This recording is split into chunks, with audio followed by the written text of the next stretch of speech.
예, 같이 기도하심으로 화요 집회 시작하도록 하겠습니다.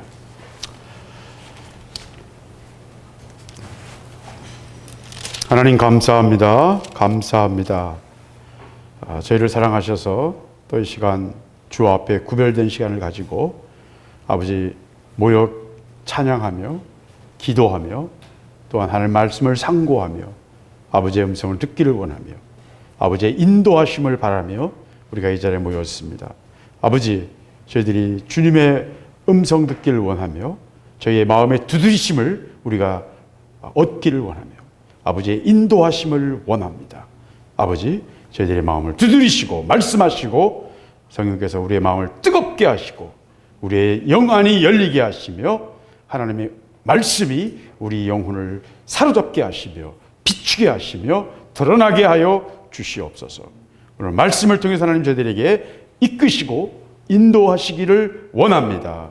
주여, 우리의 입을 주관하시고 말하는 자나 듣는 자나 성령 안에서 운행하시고 이끌어 주시옵소서. 모든 것을 주님께 맡기며 예수 그리스도의 이름으로 기도드렸습니다. 아멘. 예. 마태복음 12장 우리 한 절 읽겠습니다. 마태복음 12장 22절입니다.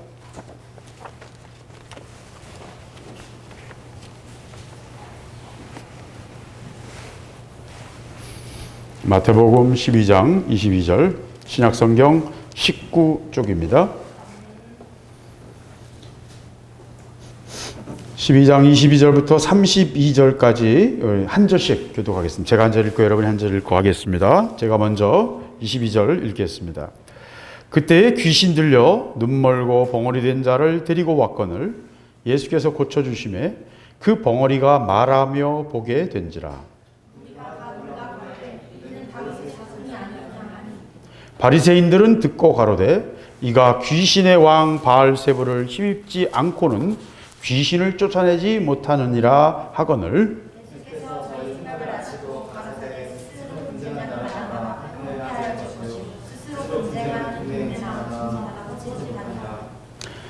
사단이 만일 사단을 쫓아내면 스스로 분쟁하는 것이니 그리하고야 저의 나라가 어떻게 서겠느냐.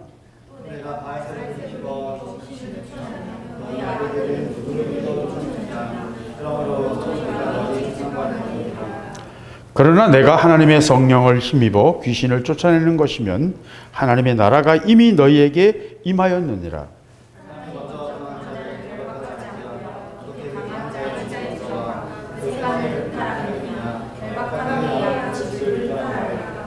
나와 함께 아니하는 자는 나를 반대하는 자요 나와 함께 모으지 아니하는 자는 해치는 자니라.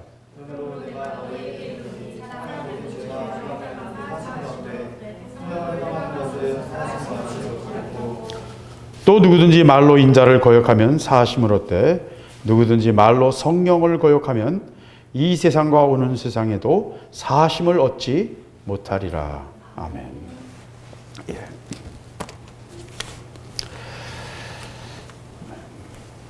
오늘 말씀은 마태복음 12장에 나타나는 한 사건입니다. 근데 이 말씀을 이해하려면 바리새인들과 예수님의 관계를 이해를 해야 돼요. 먼저 그 당시 바리새인들은 특정한 어떤 그 신앙의 흐름을 갖고 있는 사람들이에요. 근데 거기 바리새인 중에는 서기관도 있고 제사장도 있고 뭐 평신도도 있고 바리새인들 속에는 여러 그 계층이 있었어요. 근데 그 바리새인들은 유대인들에게 가장 신앙이 좋고 굉장히 열심인 사람들이다라는 인정을 받고 있었어요. 그러니까 그 교회에 그 당시에 그 유대인들 사회에서 그 영적 그 지도력을 갖고 있는 바리새인들은 대부분 사람들이 그래서 존경을 했어요. 인정을 했어요. 바리새인들 누가 봐도 인정을 받을 수밖에 없어요. 일주일에 2번씩 금식을 하고 구제를 하고 하나님 말씀을 늘 열심히 묵상하고 객관적으로 볼 때 굉장히 열심을 가진 사람들이에요. 바리새라는 말 자체가 열심을 가지고 세상과 분리한 삶을, 거룩한 삶을 사는 사람들이다, 이런 의미거든요. 그러니까 우리 요새 말로 하면 경건주의, 굉장히 신앙에 엄격한 어떤 경건한 자세를 유지하는 사람들, 그걸 이제 우리가 이렇게 표현할 수도 있어요. 근데 이걸 잘 이해하기가 조금 어려워요. 조금 이해가 어려워요. 왜냐하면 그 당시에 유대인 사회가 바리새인, 사두개인, 그다음에 또 SNF파, 그다음에 열혈당원, 다양한 계층이 있거든요. 근데 그 모습은 지금 이 시대와 똑같아요, 여러분. 지금도 열혈당원들이 있고 사두개인들이 있고, 사두개인들 요새 말로 하면 보수, 우파가 사두개인들이에요. 보수파. 예. 열혈당원은 뭔가 뒤집자고 하는 사람들이에요. 그러니까 진보주의자들이죠. 예. 바리새인들은요, 신앙에 굉장히 깊은 은혜를 구하는 자들이에요. 은혜에 사모하는 자들이에요. 다 똑같은 모습이 이 시대에 똑같이 있어요. 똑같은 모습입니다. 근데 바리새인들이 예수님에 대해서 특별히 영적으로 눈이 밝고 은혜를 많이 받은 자들이니까 예수님을 가장 반기고 예수님을 가장 선호해야 되는 사람들이잖아요. 왜? 사두개인들은 아예 안 믿는 사람들, 그냥 권력만 탐하고 하나님 말씀을, 은혜를 별로 잘 인정 안 해요. 천국도 천사도 안 믿어요, 이 사람들은. 사두개인들은. SNF파 사람들은 완전히 그냥 바깥으로 나가는, 세상을 등지고, 더러운 세상이니까 난 세상을 등지겠다, 수도원에 들어가는 사람들이에요. 예. 열혈당원들은 칼로 로마 사람들을 죽여서라도 내가 이스라엘을 회복하겠다. 하나님의 성전이 저 로마인들, 더러운 이방인들에게 더럽혀지는 것을 내가 참아 볼 수가 없다. 내 목숨을 던져서라도 하나님의 성전을 거룩하게 지키겠다. 이게 열혈당원의 생각들이에요. 다 하나님을 향해 열심히 있었던 거예요. 그런데 그 중에서 바리새인들이 예수님을 제일 잘 인정하고 믿을 것 같아요. 왜? 신앙이 제일 좋으니까 열심히 있고. 우리 실제로 바리새인 중에서 많은 사람들이 예수를 믿었어요. 예. 니고데모도 그런 사람이고, 또 사도 바울도 그런 사람 중에 한 사람입니다. 바리새인의 신앙의 전통을 가진 사람들입니다. 그런데 바리새인들 전체는 예수님 사역 전체 속에서 계속해서 예수님을 죽이려고 합니다. 12장 앞에 보면 14절을 읽어보세요. 바로 앞절, 19페이지 앞절 14절. 바리새인들이 나가서 어떻게 하여 예수를 죽일꼬 의논하거늘 예수께서 아시고 거기를 떠나가시니 사람들이 많이 쫓는지라. 예수께서 저희 병을 다 고치시고 자기를 나타내지 말라 경계하셨으니. 이게 그 당시 상황을 잘 보여주는 거예요. 예수님이 기적을 행하시고 제자들이 안식일에 밀을 까부르고, 왜? 갈릴리 사람들이거든. 바리새인들이나 유대 사람들처럼 철저하게 율법을 지키지 않거든요. 그렇기 때문에 세속적인 인간적인 모습들을 보면서 막 비난을 했거든요. 거기에 대해서 예수님이 계속 말씀하시니까 바리새인들이 누구보다도 예수님을 받아들일 것 같은 사람들인데도 예수님을 죽이려고 합니다. 처음부터. 그것이 또 요한복음에 더 잘 나타나 있어요. 요한복음에는요, 계속 예수님이 귀신 들렸다고 말해요. 귀신 들렸다. 바리새인들이. 당신은 귀신이 들렸도다. 누가 당신을 죽이려 하나니까. 자기들끼리 예수를 어떻게 하면 죽일까라고 음모를 꾸미면서 누가 당신을 죽이려 합니까? 당신이 그 피해망상이네. 이거 당신 귀신 들렸네. 지금 요새 말로 하면 그런 말이죠. 예. 당신 귀신 들렸다. 피해망상이다. 예. 유대인들이 너를 귀신 들렸다는 말이 옳지 아니하냐. 네 말이 사람이 내 말을 지키면 영원히 죽음을 맛보지 아니하리라 하니 이게 말이 되냐? 네 말을 지키면 영원히 죽음을 맛보지 않는다니 이런 황당무계한 말이 어디 있느냐? 유대인들이 볼 때, 바리새인들이 볼 때. 그러면 예수님을 미쳤다 또는 예수님이 귀신 들렸다 이렇게 말했습니다. 그래서 바리새인들이 예수님을 공격해요. 죽이려고 해요. 왜 그랬습니까? 본질적인 동기가 뭐예요? 자기들이 이스라엘의 스승이고 교사고 지도자고 영적 리더십을 갖고 있었는데 자기들을 비난하고 자기들의 죄를 드러내고, 거기다가 예수께서 세례 요한이 와서 엄청나게 회복된 예언자, 몇백 년 동안 없었던 새로운 하나님의 말씀이 임했거든요. 그러니까 모든 유대인들이 다 세례 요한을 맞으러 갔거든요. 그때 말도 못 꺼냈어요. 이 바리새인들. 하나님의 역사가 너무나 강렬하니까. 근데 예수께서 오셨을 때는 바리새인들이 예수를 죽이려고 하는 것입니다. 네. 그래서 그들이 예수를 죽이려고 했던 핵심은 뭐예요? 그건 질투입니다. 네, 질투예요. 제가 사역들을 보면서요, 사역이 무너지는, 하나님이 쓰시다가 사역이 무너지는 가장 결정적인 요소 중에 하나가 질투예요. 많은 경우 영적으로 부딪히고 막 싸우면서 질투와 교만 때문에 시기 때문에 주도권을 쥐려는 마음 때문에 많은 사역들이 어그러져요. 많은 하나님의 나라가 여기에 무너져요. 마귀의 공격 하나의 루트가 질투와 교만이에요. 그들이 겸손했으면 말씀을 겸손하게 받을 수 있었을 거예요. 교만했기 때문에, 교만은 불룩 튀어나와 있기 때문에 물이 고일 수가 없어요.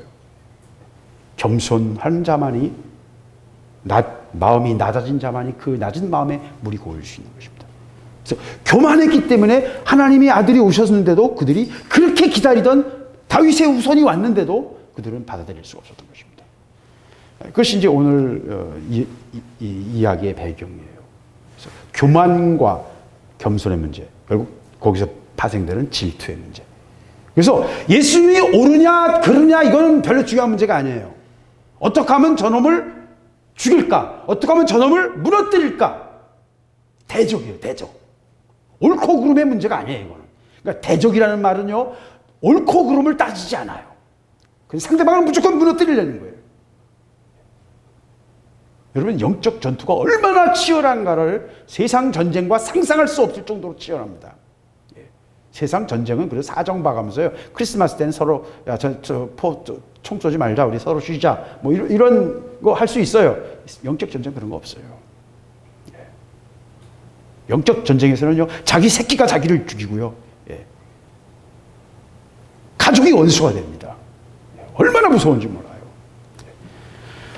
그래서 이 영적 전쟁에 대해서 오늘 사실 본문이 말하고 있는 것입니다.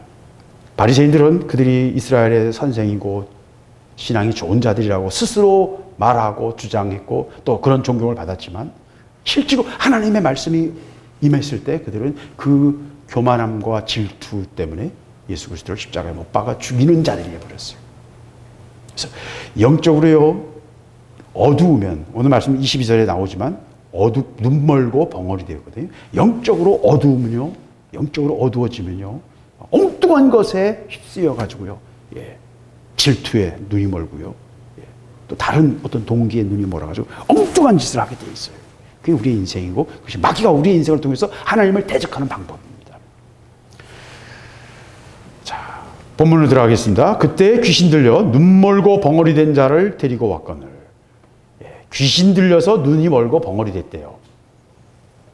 자, 이 귀신 들림에 대해서 우리 젊은이들, 특별히 이 시대 사람들, 이 시대 교육을 받은 사람들은 참 어렵죠. 이런 말씀이 어려워요. 그건 2000년 전이거든요. 그 당시는 지금도 인디안들이나 원시 부족들은 똑같은 생각을 하고 있어요. 우리 조상들도 그렇게 살았고요. 예.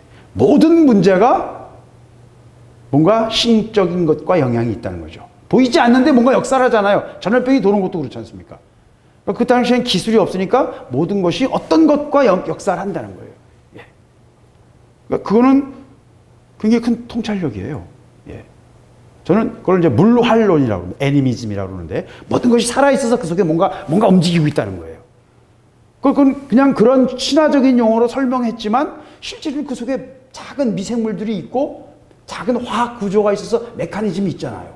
그러니까 신화적인 용어로 설명했을 뿐이지만 그 속에 뭔가 돌아가는 구조가 있다는 것에 대한 표현인 거예요. 귀신에 대한 이 모든 이야기들. 그건 모든 부족이 다 똑같습니다. 모든 민족이 다 똑같아요. 어느 민족에게나 귀신을 쫓아내는 자가 샤만이 있어요. 우리말로 무당이 있어요. 지금 요새 무당이 너무 현대에 와서는 좀 의미가 달라졌지만 샤만이 있어요. 샤만은 어느 부족에 가든지 그 사람들은 의학, 사람을 치료하는 법, 농사 짓는 법, 천문을 보는 거, 이동해야 될 때 언제 이동해야 될지, 무엇을 어떻게 해야 될지 모든 지식을 갖고 있는 지식 전수자예요.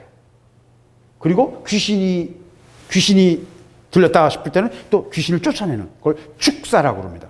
모든 민족에겐 축사가 있어요. 캐톨릭에게도 있고요. 우리 개신교도 있습니다. 축사자들이 있습니다. 모든 부족, 모든 민족에게는 그런 사람들이 있어요. 그걸 우리가 부정적으로만 볼 수도 없고 또 무조건 그걸 긍정할 수도 없어요. 이 부분은 아주 큰 주제입니다, 사실은. 그 당시 사람들은 모든 것이 다 귀신의 역사라고 생각했어요. 그러나 모든 질병이 귀신이라고 생각하지는 않았어요. 왜냐하면 성경 본문이 말하잖아요. 어떤 사람은 귀신 들렸다. 어떤 사람은 12의 혈루증을 앓았다. 어떤 사람은 뭐 죽었다. 각자 사람마다 증상이 다 다르거든요. 그러니까 모든 병이 성경은 귀신 들렸다고 말하지는 않습니다. 그러나 모든 문제의 배후에는 뭐가 있어요? 영적 전쟁이 있음을 성경은 분명히 말하고 있어요.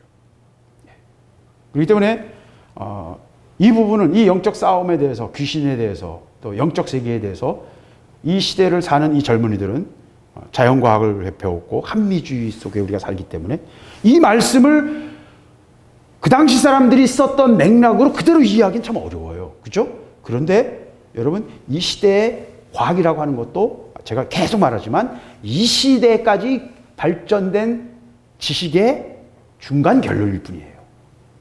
100년 전 과학이 우리가 볼 때 유치했던 것처럼 우리들의 손자들은 우리가 한 말들을 다, 야, 우리 할아버지들은 저렇게 이상한 소리를 다 믿고 살았네. 참 웃기네. 이렇게 생각할 겁니다. 제가 말씀드렸잖아요. 암흑 에너지나 암흑 물질에 대해서 우리나라에서 그 연대 이영호 박사인가요? 그분이 암흑 에너지는 없다라는 걸 좀 지난 가을에 봄이었나요? 하여튼 19년도에 발표했어요. 그래서 지금 전 세계에 지금 막 난리가 났습니다. 그것 때문에. 여러 가지 이유가 있어요, 거기에는. 근데 제가 말하고 싶은 얘기는 뭐냐면 빅뱅 이후로 암흑 에너지가 현대 천체 물리학의 아주 기본 구조였는데 이게 없다고 얘기를 한단 말이에요. 새로운 증거를 가지고 새로운 논리를 가지고 또 말하는 거예요. 그러니까 모든 지식은 뭐예요? 지나가는 그 시대의 언어로 표현하는 설명일 뿐이에요. 그걸 빨리 깨달아야 돼요. 그거 모르면 거기 그냥 그게 진리라고 생각을 해요. 진리 아닙니다. 그거는 다 지나가는 거예요. 모든 이야기는 다 지나가는 거예요. 지금 사스가 우한 코로나가 난리인데 이것도 만만한 게 아닙니다, 여러분. 근데 재밌는 거 알려드리면 중국이 우한 코로나 전염병에 의해서 엄청나게 고통받을 것을 수많은 사람들이 이미 예언을 했어요. 많은 사람들이 얘기를 했어요. 이건 뭘까요, 여러분? 지금까지 나온 이야기로 결론을 내리면 우한 주변에 있는 그 바이러스 연구소에서 새로운 바이러스를 연구하다가 누출된 것 같아요. 그리고 거기에는 코로나 바이러스, 에이즈 바이러스, 거기다 헤르페스라는 굉장히 치료했다가도 또 재발되고 또 재발되고. 왜? 헤르페스는 바이러스가요, 신경절 속에 숨어 있어요. 그러다가 면역력이 약해지면 헤르페스가 일어나요. 헤르페스 균에 감겨 있는 사람은 헤르페스 균에 따라서 다르게 완전히 강력한 성병의 헤르페스가 있고 또 약한 헤르페스가 있어요. 근데 약한 헤르페스는 몸이 피곤하거나 면역력이 약해지면 입술에 이게 부풀어 올라요. 그것도 약하지만 그 헤르페스 균입니다. 바이러스입니다. 몸에 보균을 하고 있는 거예요. 근데 그게 다른 변형이면 이제 성병이 돼버려요. 세 가지 DNA가 조합된 거예요. 이게 지금 여태까지 만들어진 바이러스 무기 중에 가장 악독한 겁니다. 그래서 에이즈처럼 전염성이 강하고요. 헤르페스처럼 치료했다가도 또 숨어 들어갔다가 재발되고. 지금 미국에서 이미 그걸 발견했고 유럽에서도 그걸 얘기를 하고 있습니다. 여태까지 만든 그 바이러스 중에 인간이 경험한 바이러스 중에 가장 악독한 놈 중에 하나예요. 이게 몇백만 명이 죽을지 몰라요. 이 모든 것들이 우연일까요? 아니요. 에드가 케이시도 얘기했고요. 노스트라다무스도 얘기했고요. 한국에서는 김세희라는 그 정체가 좀 불분명한 어떤 젊은 친구가 몇 년 전에 소설을 썼는데 그 소설에 중국 우한에서 바이러스가 창궐할 것이라는 소설이 있어요. 여러분 김정민 박사 아시죠? 김정민 박사도 몇 주 전에 중국에서 바이러스가 창궐한다면 어떻게 될 것 같습니까? 이런 식으로 말을 몇 번 했어요. 그 사람들은 어떻게 이런 얘기를 먼저 했을까요? 그 사람들 예언자입니까? 이 모든 것 속에는요, 길게 말하지 않겠습니다. 모든 것 속에는요, 악한 영의 역사가 있습니다. 성경에서 뭐라고 말하냐면 공중 권세 잡은 자, 이 세상을 실제로 지배하고 있는 자들이 있다는 것입니다. 그리고 그들은 하나님을 향하여 대적하는 자들이에요. 그리고 그들은 인류를 죽이려고 해요. 죽이려고 해요. 계시록에 보면 마지막 때가 되면 질병으로 3분의 1이 죽는다고 그랬어요. 인류 거민의, 지구에 사는 이 땅의 거민의 3분의 1이 죽는다고 그랬어요. 근데 그들은 악한 계획을 세우는 그들을 뭐라고 부르건, 트럼프는 그걸 딥스테이트라고 불렀는데, 뭐 어떤 사람은 그걸 일루나미티라고 부르기도 하고 전 모르겠어요. 저는 그들의 정체는 뭔지 모르겠습니다. 그러나 그들은 분명히 인류를 5억이나 10억으로 죽이고 싶어 해요. 그건 뭐 여러 번 이미 공표된 이야기들이에요. 빌 게이츠 같은 사람도 몇 주 전에 전염병에 대해서 이미 경고를 했어요. 그 사람 자신이 인류가 5억으로 줄여야 된다, 5억이나 10억으로 줄여야 된다는 말을 계속 하고 다니는 사람들이에요. 텔레비전에 나오는 대부분의 사람들은 사실은 다 연결되어 있다고 봐야 됩니다. 아, 목사님이 또 뭐 이렇게 이상한 귀신 얘기 가지고 뭐 이렇게 이상한 얘기를 이렇게 비약해서 하십니까? 금방 알게 될 겁니다. 아마 별로 멀지 않을 것 같아요. 이 모든 것들이. 왜 문재인 씨는 이렇게 전염병이 돌고 있는데 끝까지 중국인들을 받아들여야만 합니까? 그죠? 이게 좀 이상하죠. 총선 앞두고 있어서 선거에 참패할 텐데. 여러분 왜 그런 줄 아세요? 중국 정치국에 다스리는, 중국이라는 나라를 다스리는 많은 사람들이, 중국 엘리트들이죠. 파워 엘리트들이 자기 자식들이나 사위들은 다 이미 다 해외로 보냈어요. 옛날에 유학, 취직 여러 가지로. 우리 화웨이의 그 회장의 딸이 캐나다에서 잡혔잖아요. 캐나다에서 주로 활동을 했거든요. 그런 식으로 다 보냈어요. 그러나 실제로 나가지 못하는 사람들이 있어요. 자기 가족이라든지 마누라라든지 또 하여튼 뭐 나이 많다든지. 그 파워 엘리트들의 핵심 가족들이 지금 어디 와서 있는 줄 아세요? 제주도와 한국에 와서 모여 있어요. 피난 와 있어요. 그러니까 중국이 압박을 하는 겁니다. 한국에 비행기 중지시키지 마라. 그럼 자기는 잘못하면 자기 가족들, 핵심 파워 엘리트들의 가족들이 한국에 인질로 잡히는 거예요. 비행기 정지돼 버리면 왕래를 못하게 하면요. 오늘 왜 그러십니까? 자꾸 이상한 얘기만 자꾸 올라서 하시네요. 제가 이야기하려는 핵심은요, 우리의 눈에 보이는 것들이, 우리가 아는 것들이 미디어를 통해서 공포되는 것들만으로 세상을 볼 수 없는 것들이 너무 많아요. 그 뒤에는 더 깊이 들어가면 뭐가 있어요? 영적 싸움이 있다는 것입니다. 그 영적 싸움은 무엇과 무엇의 싸움이에요? 하나님의 말씀, 하나님의 뜻을 이루는 것과 그 뜻을 대적하는 악한 사단의, 하나님의 뜻을 어그러뜨리려는 사단의 의도가 숨어 있는 것입니다. 이 두 가지 중에 하나밖에 없어요. 오늘 말씀을 보면, 오늘 말씀이 그 전체를 관통하고 있는 얘기가 바로 그것입니다. 빛과 어둠의 싸움이에요. 그래서 나와 함께 하지 아니하는 자는 나를 반대하는 자요, 나와 함께 모으지 아니하는 자는 해치는 자니라. 30절 말씀입니다. 왕 앞에서 여러분 생각해 보세요. 왕이 있어요. 지금 이 시대는 평등한 시대니까 우리가 잘 모르겠지만 왕이 있다고 생각합시다. 그럼 왕 앞에서 무릎 꿇는 사람은 그 왕의 통치권을 인정하는 사람이에요. 근데 무릎 꿇지 않고 왕이라는 걸 알았는데도 딱 맞짱 뜨고 서 있으면 그 사람은 뭐예요? 왕을 대적하는 사람이죠. 그죠?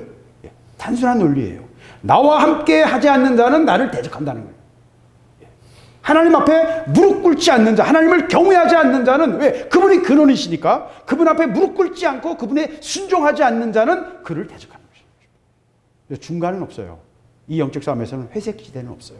중립은 존재하지 않아요. 적극적으로 하나님 앞에 서서 그 빛으로 나아가는 자가 있는가 하면, 아니면 주저하거나 회색 지대에 있는 것 같고, 말씀은 다 마음으로 받지만 실제로 내 삶은 어떻게 돼요? 마귀에게 끌려다니고 있는, 묶여 있는 것입니다. 그럼 뭐예요? 그건 대적하는 거예요. 그래서 오늘 본문은요, 오늘 성경은요, 한 가지를 말하고 있습니다. 이 빛과 어둠의 영적 싸움이 우리 삶 속에서 관통하고 있다는 것을 말해주고 있어요. 귀신이 들렸다는 말이 바로 그것을 암시하는, 아주 단순한 언어로 표현하는 말이에요. 설명할 수 없는 원인을 가진, 그것이 세균일 수도 있어요. 그것이 어떤 정신적인 부조화일 수도 있어요. 뇌 호르몬, 요새 대부분의 정신질환은 뇌 호르몬의 문제예요. 햇빛을 너무 안 보고요, 주방세제가 호르몬하고 좀 비슷한 화학 기제를 갖고 있거든요. 그걸 너무 주방세제를 많이 먹으면서 또 달걀이나 우유에 들어있는 성장 호르몬, 빨리 자라게 하기 위해서 막 호르몬을 막 주거든요. 그런 호르몬들을 너무 섭취해가지고 우리 몸의 호르몬 균형이 엉망이 되어버렸어요. 그게 많은 질병, 정신적인 질병, 특별히 우울증, 전체 인구의 한 30% 정도가 잠재적인 우울증 환자들입니다. 원인은 여러 가지일 수 있어요. 귀신 들렸다는 말에 그렇게 표현한, 2000년 전 사람들이 이렇게 표현했던 말이지만, 원인은 수십 가지지만 우리가 당장 눈으로 이해할 수 없지만 뭔가가 그 안에 있다는 얘기라는 거예요. 근데 그 뭔가가 세균일 수도 있고 호르몬 부족할 수도 있고 단순히 정신적인 문제일 수도 있어요. 어떤 사람이 너무 고통을 받으면요, 고통으로부터 피하고 싶어서 모든 기억을 지워버려요. 네, 또 소리를 질러버리고 막 할 수도 있어요. 너무 고통스러우니까. 정신적으로 감당하기 어려울 때는. 방어 기제가 있어요. 그래서 그걸 기억을 지워버려요. 일시적인 정신 착란이 오기도 하고요. 기억 상실이 될 수도 있어요. 그러니까 순수한 뇌의 그 어떤 반응일 수도 있습니다. 그것이 무엇이 됐건 설명할 수 있는 건 수백 가지, 수천 가지가 될 수 있지만 모든 문제의 사물의 본질 속에는 근원적인 게 있다는 걸 말하고 있다는 것입니다. 우리 눈에 보이는 물리적인 것만이 아니라는 걸 말하고 있는 거예요. 근데 그 결과로 그 사람은 눈이 멀었고 말을 할 수 없는 장애를 갖고 있는 사람이었어요. 그런데 예수님께 그를 데려왔더니 예수님께서 그를 고쳐주십니다. 오늘 14절에도 아까 읽었던 14절에도 15절에 보면 예수님이 바리새인들이 죽이려고 하는 걸 알고 피해 다니시면서 피해 다닐 때마다 사람들이 쫓아다녀요. 왜? 병자들은 병을 낫고 싶거든. 질고에 어떤 원인이든 질고에 걸렸는데 뭐 그게 조상이 죄든 하나님의 영광을 나타내는 것이든 아니면 세균이 우연히 들어갔든 그건 뭐 원인은 모르겠으나 수백 가지 이유로 하여튼 질고에 걸렸어. 그러면 그 질고 걸린 사람들이 예수님을 쫓아다닌다. 계속 쫓아다니는 거예요. 뭐 그 당시에 무슨 치료 방법이 있어요? 약이 있어요? 무슨 백신이 있어요? 항생제가 있어요. 아무것도 없는, 아까 말한 것처럼 귀신 들렸다고 생각하고 축사하는 게 그 당시의 의학의 대부분이고 올리브유에다가 약초 섞어가지고 기름 만들어서 그거 발라주는 게 대부분이거든요. 원시적인 의술이었으니까. 그러니까 괴롭힘만 당하고 돈만 다 허비하는 것입니다. 많은 대부분의 환자들이. 그러니까 이 사람들이 예수님이 사람을 고쳐준다고 하니까 막 죽기 살기로 쫓아다니는 거예요. 너무 많은 사람들이 몰려가지고 5,000명, 10,000명씩 몰려가지고 감당할 수 없는 사람들이 쫓아다녔어요. 그때마다 예수님께서 그들을 어떻게 하셨어요? 고쳐주셨다. 예수님은 원인을 묻거나 죄를 지적하시지 않았습니다. 그리고 그들의 고통을 풀어주셨어요. 고쳐주셨어요. 하나님 나라는요, 사도 바울이 말했습니다마는 하나님 나라는 능력에 있습니다. 하나님은 우리의 고통을 해결해 주시기 원하세요. 풀어주시기 원하세요. 하나님 나라는 말에 있지 않습니다. 논리에 있지 않아요. 논리를 가지고 우리가 좀 더 잘 이해하고 설명할 수도 있고 능숙하게 다룰 수 있을지는 모르지만 하나님 나라는 말에 있지 않아요. 하나님 나라는 뭐에 있어요? 능력에 있습니다. 하나님의 나타나심에 있습니다. 예수님께서는 그냥 고쳐주셨어요. 그건 뭐예요? 영적 실제가. 그분을 통해서 하나님의 은혜가 임하고 있었어요. 예수님의 표현을 하면 성령의 나타나심, 성령의 역사하심으로 내가 귀신을 쫓아내고 있다. 뒤에 말씀에도 나옵니다만. 그러면서 그 벙어리가 말하고 보게 되었습니다. 그래서 하나님 나라는 능력이에요. 실제예요. 예수 믿고 삶이 그 식으로 변하는 것입니다. 삶이 달라지는 거예요. 질병이 떠나가는 것입니다. 우울함이 떠나가는 것이고요. 삶의 소망을 가지는 것이고요. 다른 영혼을 위해서 나 자신을 드릴 수 있는 것이에요. 뭔가 달라지는 것입니다. 다른 사람들이, 옆에 사람들이 더 먼저 알아봐요. 그래서 그 능력이 나타나고요. 열매가 나타납니다. 환자는 일어나는 것이고요. 우울한 자는 그 우울함이 떠나는 것입니다. 하나님 나라는요, 하나님의 능력이 나타나는 변화에 있어요. 생명의 역사에 있습니다. 그 생명이 나타나는 것, 그것이 하나님 나라의 나타남입니다. 그랬을 때 23절, 무리가 다 놀라 가로되 이는 다윗의 자손이 아니냐. 무리가 다 놀랬습니다. 하나님의 일은요, 하나님의 일은 놀라는 게 정상이에요. 사람의 일이 아니에요. 하나님의 일은. 그러니까 하나님의 일은요, 하나님의 일이 나타나면요, 사람들이 놀랄 수밖에 없어요. 기적으로 나타날 수도 있고요. 말씀을 통해서도 사람이 생각이 바뀌고요. 사람의 생각 바뀌는 거 여러분 굉장히 어렵습니다. 생각 바꿀 수 있어요. 사람을 말로 설득해서. 생각이 바뀌는 것도 보통 일이 아니에요. 근데 하나님 말씀은 살아있어서요, 사람의 생각을 바꿉니다. 깨트립니다. 그 중심을 찌르십니다. 하나님의 사역의 특징은 바로 그런 것입니다. 예수님은요, 항상 예수님의 사역 전체를 보면 그걸 우리가 알 수 있어요. 그분은 복잡한 말씀을 절대로 안 하셨어요. 그 당시 그 자기 앞에 서 있는 대화하는 사람의 상황과 수준에 맞추셨어요. 물 들어온 여자에게는 물 얘기를 하시고요. 어부에게는 물고기 잡는 얘기를 하시고요.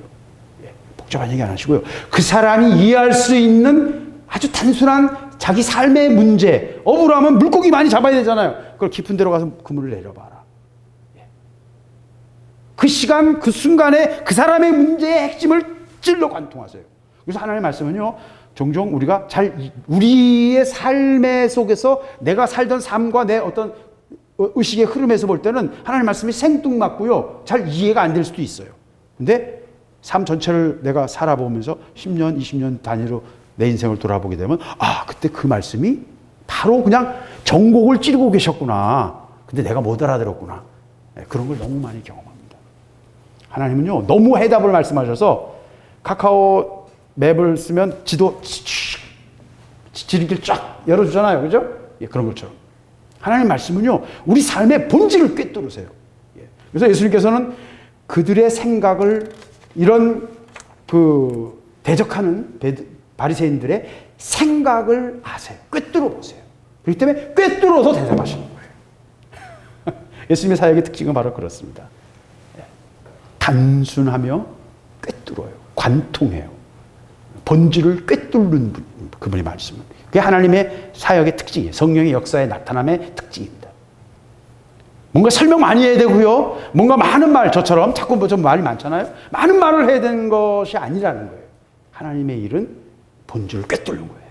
단순한 거예요. 성령의 역사하심은. 마음을 꿰뚫어요. 내 문제의 본질을 꿰뚫어요. 그래서 변명할 수 없게 하세요. 얼굴빛이 막 바뀌게 돼요. 하나님이 일하시는 방법입니다. 다 놀래버려요.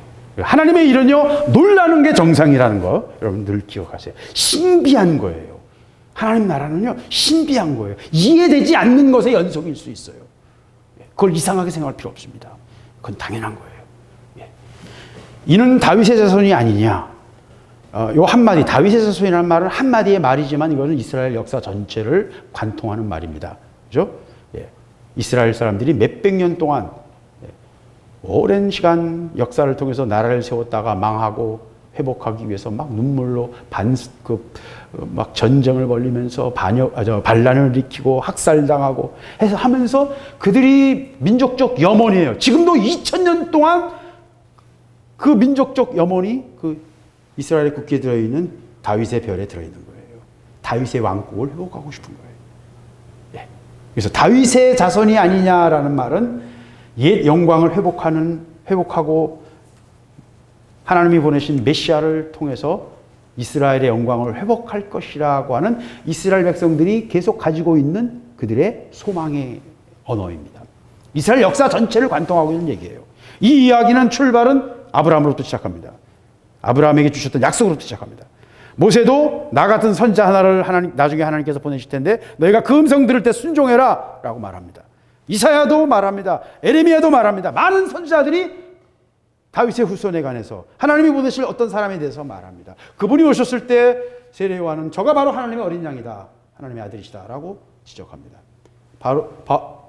가까이서 그를 모셨던 베드로와 제자들은 주는 그리스도시요 당신은 살아계신 하나님의 아들이십니다 라고 고백했습니다. 그 사도 바울은 그 하나님의 아들이 전 인류를, 유대인, 지금까지 모든 얘기는 유대인의 얘기잖아요. 다윗의 후손이라는 건 유대인의 구세주라는 거잖아요. 그런데 그게 아니라 그분이 바로 전 인류를 구하기 위한, 모든 인간을 구하기 위해서 오신, 자기 몸을 희생으로 드리신 하나님의 어린 양이요, 십자가에서 보혈로 우리를 위하여 죄의 대가를 치르신 분이심을 그가 드러냈습니다. 그래서 하나님이 계획하신 하나님의 구원의 계획에 대한 이야기예요. 근데 이스라엘 백성들은 그것이 단순히 다윗의 왕국, 이 땅에서의 왕국의 회복으로만 보는 거죠. 왜? 이스라엘 백성들은 영적인 세계까지 들어가지 못했어요. 아브라함의 약속에 머물러 있는 거예요. 그래서 여러분, 이스라엘의 회복과 이스라엘의 역사는요, 이스라엘이라는 국가의 회복, 이제 절반이 이루어졌잖아요.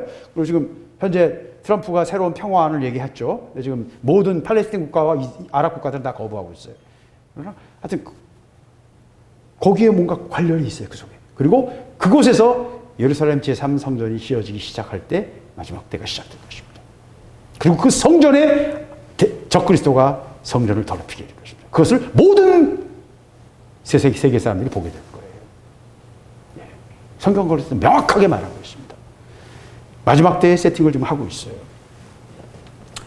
그러면서 이 다윗의 자손이 아니냐라는 말은 바로 저분이 바로 메시아가 아니냐, 저분이 우리가 기다리는 바로 그분이 아니냐라고 많은 사람들이 지금 하나님의 역사가 나타나니까, 너무 큰 일이 나타나니까 소경이었다가 소경과 벙어리인 귀신들인 자라가 그 자리에서 눈을 뜨고 그 자리에서 말을 하니까 이거 상상할 수 없는 일이 일어났거든요. 기적이 일어났거든요. 그러니까 저분이 하나님 보내신 분이 아니냐라고 고백하는 겁니다. 그때 바리새인들이 그 말을 듣고 말합니다. 딱 타이밍이에요. 그죠? 예수가 하나님이 보내신 메시아이심을 많은 사람들이 믿으려고 하는 그 타이밍에 바리새인들은 뭐라고 그래요? 저가 귀신의 왕 바알세불의 힘을 입지 않고서는 귀신을 쫓아내지 못한다. 그러니까 저 역사가 누구의 것이다? 귀신의 왕 바알세불의 역사다라고 비난하는 것입니다. 이스라엘 백성들이 결정적으로 예수를 그리스도로 메시아로 믿을 수 있는 타이밍에 그 당시에 종교적인 지도자들이었던 존경받는 바리새인들은 시기심과 질투에 뒤집어서 지금 공격을 하는, 말하고 있는 것입니다. 이건 뭐예요? 영적 전투예요. 영적 전투예요. 결정적인 타이밍에 그들은 하나님의 아들을 마귀가 지금 일하고 있다라고, 성령이 역사하시는 일들을 마귀가 일하고 있다라고 거짓으로 말하고 있는 것입니다. 네, 이게 현실이에요. 이 실제로 우리가요, 쏘고면요, 그것이 질투든 욕심이든 탐욕이든 어떤 방식이든 우리가 쏘고면 이런 짓을 하는 거예요. 그리스도의 사역을 이렇게 회방하게 됩니다. 눈을 떠야 됩니다, 여러분. 중립은 없어요. 하나님 나라에서는 중립은 없어요. 나는 하나님에 대해서, 예수에 대해서 호의를 가지고 있고 뜨거운 마음을 갖고 있어도 내가 눈뜨지 못하고 있으면 나는 열심히 대적하고 있을 수도 있다는 겁니다. 나는 열심히 하고 있는데 그것이 하나님을 향한 대적일 수도 있어요. 정신차려. 바알세볼이라는 말은요, 제가 이거 설명은 제가 길게 하지 않겠습니다. 근데 이건 좀 알긴 알아야 돼요. 바알이 뭐냐, 바알세볼. 바알이 뭐냐 하는 거는, 바알은요, 가나안 지역의 주신이에요. 주신. 그리고 그리스 신화에서는 주피터의 역할을 해요. 그럼 아스타롯은 아스타롯 또는 이슈타르라고 부르는데, 아스타롯은 여신의 역할을 해요. 그리스 신화에서는 비너스인데, 이 모든 신화는 다 어디서 왔냐면 수메르 신화에서 왔어요. 수메르 신화에서는 마르둑이 그 역할을 했는데, 수메르 신화에는 훨씬 더 복잡해요. 그것이 각 나라로 가면서 신화가 조금씩 변형이 됩니다. 신화는 고대의 역사 이야기고 정통성에 관한 이야기예요. 그래서 신화를 통해서 자기 왕들이, 그 새로운 왕조가 정통성, 내가 하나 신의 아들로서 내가 너희들을 다스리기 위해서 왔다라는 정통성을 확보하기 위해서 신화를 만드는 거거든요. 이시조선이 들어온 다음에 용비어천가를 만들었던 것처럼, 그죠? 모든 나라들은 다 신화를 통해서 자기들을 정통성을 주장합니다. 그런 여러 신화들이 그 각 나라마다, 수메르, 아카드, 바벨론에서는 그 마르둑을 베엘이라고 불렀어요. 베엘. 바벨론을 할 때 베엘이 바로 그 말입니다. 바알이 베엘에서 왔어요.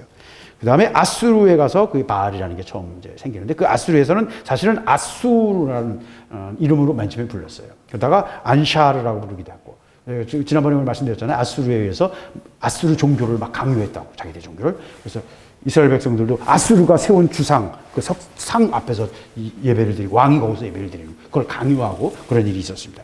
그래서 사실은 바알이 계속 이스라엘 전체를, 팔레스틴 전체를 섬기는 바알 신이 상징적인 신이었습니다. 이거는 이스라엘 사람들이 가나안 땅에 들어가자마자 시작된 일이에요. 사사기 2장 13절에 보면, 2장에 사사기 2장. 그러니까 여호수아 다음에 바로 사사기잖아요. 사사기 2장 13절에 보면, 그들이 여호와를 버리고 바알과 아스타롯을 섬겼으므로 여호와께서 그들을 이스라엘에게 진노하사 그들로 노략당하게 하시고 대적을 붙이시고 그들이 망하게 됐다. 그러나 그들이 부르짖으면 하나님이 사사를 보내서 그들을 구원하셨다. 이게 사사기에서 계속 반복되는 이야기. 400년 동안 그렇게 살았어요.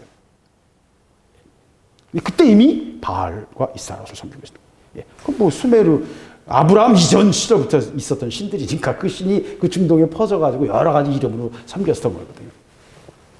그래서 이 바알이라는 말은요, 이 시대에도 굉장히 큽니다. 풍요의 신이고요. 이 바알 신과 아스타롯 신을 섬기는 것은 음란의 신이에요. 이 시대 문화는 음란의 코드로 깊숙이 들어가 있죠. 풍요와 음란. 그게 이 시대의 코드예요. 왜 남자들이 길을 쓰고 돈을 벌려고 그래요? 예. 거기 다 이유가 있어요. 음악 속에 풍요와 음란이에요. 예. BTS 속에도 풍요와 음란입니다. 예. 모든 문화 코드 속에는 바알의 코드가 들어있어요. 예. 전에 말씀드렸지만 이스타로 신을 섬기는 건 음란한, 신전에 가서 그 신전에서 봉사하는 그 사제, 여사제들이 창녀들이에요. 그래서 신에게 조공하는 게 성행위를 통해서 조공하는 거예요. 그걸 통해서 그 해에 풍요를 비는 거예요. 남자들은 얼마나 좋아요. 그죠? 예. 그게 거룩한 행위란 말이야. 신에게 봉사하는 거예요. 그러니까 너무 매력적이지. 그러니까 계속 바알과 아스타로서 섬기는 거예요. 음란이 섬겼다는 말은 영적인 단어가 아니라 실질적인, 현실적인 음란이에요. 영적인 것과 현실적인 음란이 같이 얽혀 있었어요. 이게 이스라엘 민족 전체에 계속되는 문제고요. 지금 이 시대도 똑같은 것이 엑기스가, 마귀가 인간을 속이는 가장 핵심이 뭐예요? 바알이에요. 풍요와 음란이에요.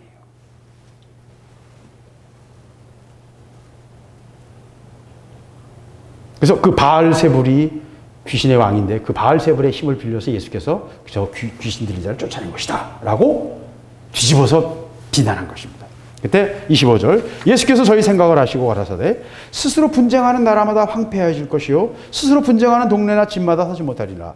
사단이 만일 사단을 쫓아내면 스스로 분쟁하는 것이니 그리하고서야 저희 나라가 어떻게 서겠느냐. 아주 단순한 논리죠. 예. 이거 예수님을 보러 바알의 귀신의 왕을 힘이 이용해서 귀신을 쫓아낸다고 그러니까 아니야 나는 귀신의 왕을 향해서 쫓아내는 게 아니야 라고 내 존재 증명을 하는 게 아니라 내가 자기 품질 보증을 자기 어떤 그 근거를 대는 게 아니라 논리를 사용하시는 거예요. 그래서 하나님 굉장히 논리적이세요. 합리적이신 분입니다. 신비라는 거는 우리 머릿속에서 이해 못하기 때문에 신비가 되는 거고 하나님 자신은 굉장히 합리적이세요. 너무너무 합리적이세요. 어느 정도냐면 10의 마이너스 120승분의 1 정도의 정밀도를 가질 정도로 합리적이에요. 로또가 10의 마이너스 7승 정도예요. 700만 분의 800만 분의 1이니까 그러니까 퉁쳐서 1000만 분의 1 확률이 로또 평생 사도 로또 안 되잖아요. 그게 1000만 분의 확률이 이루어지는 게 이렇게 어려운 거예요. 근데 10의 마이너스 120승분의 1. 이 우주가 팽창하는 우주상수의 정밀도는 10의 마이너스 120승분의 1이에요. 엄청나게 하나님은 정밀하시고 합리적인 분입니다. 그분은 하나님과 논쟁해보세요. 하나님 굉장히 잘 논쟁을 좋아하세요. 따지는 거 그래 한번 해볼까? 그러신다니까요. 그래 나중에 할 말이 없어지고 욥처럼 할 말이 없어지는 거죠. 왜? 그분 굉장히 논리적인 분이에요. 그냥 닥치고 아멘 하는 거 하나님 좋아하실 것 같죠? 아니 그렇지 않아요. 그렇지 않아요. 여러분 다 속에 들어있는 거요. 작은 꼬챙이 꼬부러진 것까지 다 끄집어내서요. 하나님 앞에 다 토설을 해야만 여러분이 정결하게 됩니다. 여러분이 순전하게 돼요. 왜? 우리는 그냥 의식이 없으면 그냥 넘어가잖아요. 근데 하나님 아니에요. 우리 속에 있는 꼬부러진 거, 끼우러진 거, 약간 삐딱한 거 하나님 다 보시거든요. 내 마음의 상처, 스크래치 난 거, 삐뚤삐뚤한 거 다 하나님 다 보십니다. 하나님 그거 원하지 않으세요? 자기 새끼가 여기 흉터 달고 다니는 거 원하시는 부모 있어요? 똑같아요. 하나님 그런 거 원치 않으세요. 여러분의 심령이 온전하기를 원하세요. 깨끗하기를 원하세요. 여러분의 심령이 완전하기를 원하세요. 아름답기를 원하세요. 그래서 다 다루십니다. 하나님. 다 후벼파세요. 하나님 앞에서 따져야 될 땐 따지세요, 여러분. 많이 따지세요. 그래서 좀 깨끗함을 입으세요. 닥치고 아멘 하면요, 너무 많은 것들을 덮어놓고 썩힐 수도 있어요. 여러분의 능력이 여러분의 삶에 하나님이 주시는 그 놀라운 평강과 기쁨과 그 아름다운 것들을 다 놓칠 수가 있어요. 하나님 나라는 그냥 퉁치면서 되는 거 아니거든요. 제가 여러 번 말씀드렸지만 전기가 발전소에 오기까지 그 많은 단락을 다 잘 통과해서 단 1mm도 끊어지지 않을 때 전기가 들어오는 거예요. 그죠? 1mm만 끊어져도 전기가 들어와요, 안 들어와요? 안 들어오잖아요. 그죠? 공급되는 것은 다 연결돼야 되는 거예요. 우리 삶 속에서 마찬가지예요. 하나님의 은혜가 내 삶 속 전체를 다 연결돼요. 어두운 부분이 없어야 돼요. 하나님 앞에서. 나도 기억 못하는 상처들, 전혀 알지도 못했던, 의식도 없었을 때부터 받았던 상처들일 수도 있어요. 그런 것들이 집착이 되고요. 자기도 모르는 인생의 어떤 아픔이 되고요.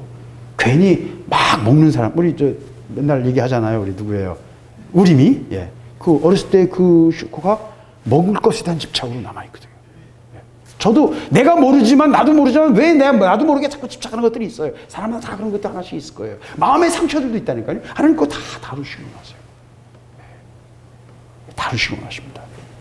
그러면서 사단이 사단을 쫓아내면 스스로 분쟁하는 건데 그리고서 어떻게 저희 나라가 서겠느냐 말이 되잖아요. 그죠? 사단이라면 왜 사단을 쫓아내? 귀신을 왜 쫓아내냐고요. 더 불러와서 귀신들이 말하고 말 못하고 눈만 안 보였다면 귀신을 하나 더 불러가지고 안진뱅이를 만들어야 그게 사단의 나라지. 그죠?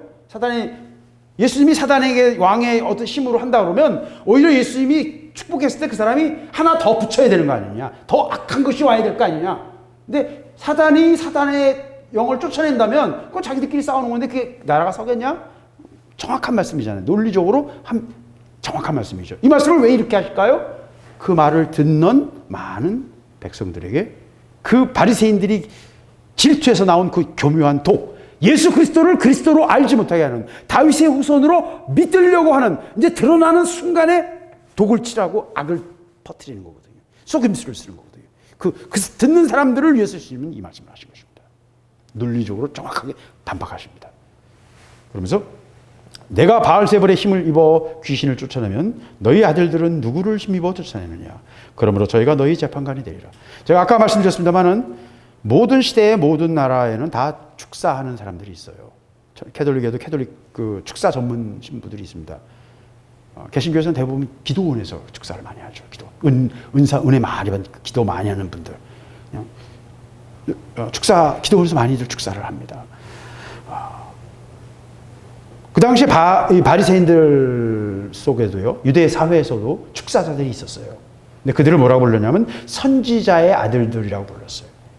그들은 주로 마술사나 박수무당 역할을 했는데 성경에서는 엄하게 금한 거지만 이스라엘 역사 전체를 통해서 그것이 끊어진 적은 없어요. 사울왕 때도 신접한 여인에게 사울왕이 찾아가잖아요. 그런 것처럼 이스라엘 역사에서 그것이 끊어진 적이 없어요. 왜? 이방 민족들이 같이 살았거든요. 어울려 살았기 때문에, 섞여서 살았기 때문에 그들의 그 이방 민족들이 섬기는 그런 우상과 그런 어떤 신접한 자들, 막수무당 이런 것들을 그대로 사용했던 것입니다. 그래서 그 사람들은요, 솔로몬의 귀신 축출 방법이라는 방법이 있었어요. 그 당시에.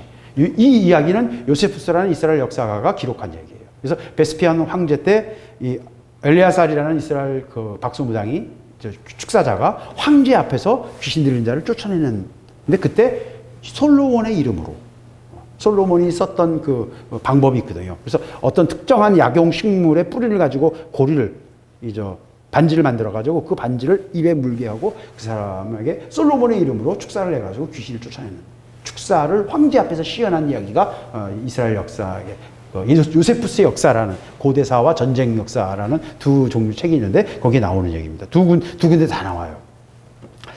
그러니까 이건 뭘 얘기하냐면 바리새인들이 축사를 했었어요, 실제로. 그래서 그 사람들을 선지자의 아들들이라고 했는데 예수님은 선지자의 아들들이라는 말을 인용하면서 너희의 아들들이라고 말을 바꾸신 거예요. 그러니까 비꼰 거죠. 바리새인들 너희들 귀신 쫓아내는 사람 있지 않느냐? 축사자 있지 않냐? 선지자의 아들들이 있지? 솔로몬의 방법으로 너희들이 축사하잖아. 그러면 걔네들은 누구를 힘입어서 쫓아내는 거냐? 왜? 바리새인들은 그거 다 신앙의 힘을 한다고 자기들이 생각하고 자기들 그 신앙 체계 안에 들어있거든요. 우리가 기도원에서 가서 기도원 사람들이 신앙 좋은 사람들이고 그들을 통해서 귀신 쫓아내는 것처럼 바리새인들도 그렇게 했다는 거예요. 근데 그 방법 속에는 세상의 방법이 많이 들어가 있어요. 그래서 그거를 우리가 카발리즘이라고 그러는데 성경에 나오는 것 외에 유대교인들이 가지고 있는 전통, 그걸 탈무드로 정리하기도 하고 많은 랍비들의 이야기들이 수천 가지가 있습니다. 그 속에 수많은 신비한 이야기들을 카발이라고 그래요. 카발리즘. 유대의 신비주의라고 부릅니다. 그 속에 온갖 것이 들어있고요. 사탄 숭배까지 그 속에 들어있어요. 여러분 이건 잘 모르시죠? 예. 그래서 사실은 지금 이 시대에 나오는 많은 것들이 그 유대인들의 카발리즘, 또 탈무드나 이런 것들과 관련이 있어요. 축복과 함께 아브라함을 향해서 주신 축복과 함께 마귀가 그것을 공격해서 더럽힌 것들이 그 속에 같이 들어있어요. 이걸 정확히 보는 건 굉장히 어렵습니다. 사람들이 잘 구분하지 못하고 제대로 보지 못합니다. 그래서 제가 이 이야기를 이렇게 길게 하는 이유는요, 예수님께서 바리새인들을 향해서 자가당착을 드러내신 거예요. 자가당착을. 예.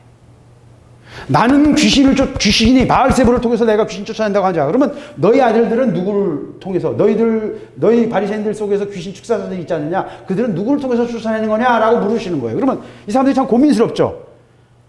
세례 요한은 누구에게로부터 왔느냐라고 물었을 때 바리새인들이 또 대답 못했잖아요. 왜? 말을 함부로 할 수가 없는 거야. 세례 요한이 하나님께로부터 왔다 그러면 왜 안 믿느냐 그랬을 거고, 세례 요한이 하나님께로부터 오지 않았다라고 말하면 세례 요한을 선지자로 믿는 수많은 유대인들이 자기들 향해 돌을 던질 거란 말이에요. 그러니까 자가당착에 걸린 거예요. 이게 똑같은 거예요, 이 상황이. 나는 그러면 내가 바알세불을 통해서 내가 귀신 쫓아낸다고 한다면 너희 중에 있는 축사자들은 누구를 통해 쫓아내느냐는 거예요. 거기도 바알세불을 통해서 쫓아낸다 그러면 논리적인 모순이 돼버리죠. 그렇죠? 자기들이 지금 악마를 숭배하는 게 돼버리잖아요, 결과적으로는. 근데 실제로는 악마를 숭배하고 있어요. 솔로몬 이름으로 하는 수많은 이야기들 속에는 그런 악마 숭배 속에 들어있어요. 그건 증거로, 아주 단순한 증거로 얼마든지 갖다 증거를 낼 수 있습니다. 마귀는요, 예수님이 공생에 들어가시기 전에 바로 그냥 달라붙어서 예수님을 시험하잖아요. 예수님도 시험하시는데 여러분 시험 안 하실 것 같아요? 여러분 평생에 따라다니면서 부에 대해서, 명예에 대해서 여러분이 탐낼 만한 욕망을 가지고 여러분을 싹싹 긁으면서 여러분을 하나님의 길로부터 멀어지고 자기 관심과 자기 탐욕으로 인생을 허비하도록 여러분을 유혹합니다. 평생 그거 하고 있는 게 우리 인생이에요. 영적 싸움이에요. 오늘 예수님께서는 그걸 우리에게 드러내시는 거예요. 그래서 두 가지 질문을 통해서 바리새인들의 자가당착을 공격하신 것입니다. 자, 이 이야기는 뭐 그냥 넘어갑시다. 그 다음이 이제 중요합니다. 28절. 그러나 내가 하나님의 성령을 힘입어 귀신을 쫓아내는 것이면 하나님의 나라가 이미 너희에게 임하였느니라. 그러니까 예수님이 오시면서 하나님 나라는 이미 이 땅에 시작된 것입니다. 시작된 것입니다. 성령의 역사가 이미, 성령이 기름 끝없이 부으심으로, 요한복음의 표현을 하면 성령을 끝없이 부으심으로 예수님께서 하나님의 일을 감당하셨다. 계속해서 수많은 사람들에게 하나님의 말씀을 전거하고 능력을 행하시고 끝없이 성령을 부으셨다. 이런 표현이 있습니다. 그러니까 예수님 사역 속에서도 성령의 역사가 나타났다는 것이죠. 예, 성령 역사가 있었다는 거예요. 그런데 그 시대에 같이 있었던 제자들 속에서는 성령 역사가 나타나지 않았어요. 그런데 오순절 사건 이후에 성령께서 성령 세례를 주시면서 성령 충만 사건이 일어나면서 그들의 삶이 변화됩니다. 도망다니던 사람들이 성령 세례를 받고 나서 순교하는 사람들로, 복음을 위해 자기 생명을 바치는 사람들로 바뀝니다. 존재의 변화가 일어나요. 거기는 많은 이제 신비가 들어 있습니다만은, 그래서 하나님 나라는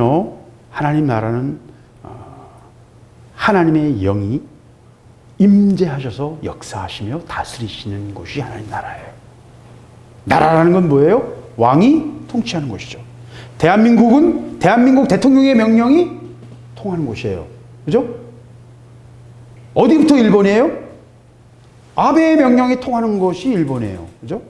예. 김정은의 명령이 통하는 곳이 북한이에요. 그죠? 예. 통치권이에요. 통치권. 예. 하나님의 명령이 통하는 곳, 하나님의 음성이, 하나님의 뜻이 이루어지는 곳, 그것이 하나님의 나라예요. 하나님의 통치권이 있는 곳입니다. 네. 이 자연에 있는 모든 것들은 하나님의 통치가 다 그대로 이루어지고 있지만 아무도 하나님의 뜻을 거스르는 생명체는 없어요. 하나님이 정하신 질서 안에 살아가요. 근데 하나님의 뜻을 거스르는 존재는 누구예요? 인간들이에요. 하나님의 뜻을 거역하고 자기 좋을 대로 살고 있고 미혹돼서 사건되면서 그를 속이는 뱀의 말과 속이는 악한 마귀의 말에 정체를 드러내지 않고 우리 속에서 우리의 마음을 충동질하고 우리를 이끌어가는 악한 영에 우리가 쏘가서 우리 인생을 허비하며 하나님의 뜻과 상관없는 삶을 살고 결국 심판으로 끝나게 되어 있습니다. 그것이 마귀의 계획이에요. 왜? 인간을 통해 하나님은 특별한 일을 하기를 원하셨거든요. 인간을 통해 하나님은 특별한 계획이 있으셨거든요. 그 하나님의 계획이 무너지는 것이 마귀의 목표인 거예요. 그래서 사단은 뭐예요? 하나님을 대적하는 자입니다. 하나님을 대적하는 것. 하나님의 뜻이 이루어지지 않는 것. 사단의 목표는 그거예요. 그걸 위해서는 여러분이 뭘 해도 상관이 없어요. 여러분을 통해서 하나님의 뜻이 이루어지지 않으면 사단이 성공하는 거예요. 이 싸움이 이 땅에서 이루어지고 있는 것이고 예수님께서 오셔서 우리를 통해서 우리에게서 하시고자 하신 일이 바로 그것이었습니다. 그래서 그분은 하나님의 뜻을 자기 삶을 통해서 온전하게 순종하셨습니다. 십자가를 지는 마지막 순간까지 아버지 가능하면 내가 이걸 피하게 해주세요.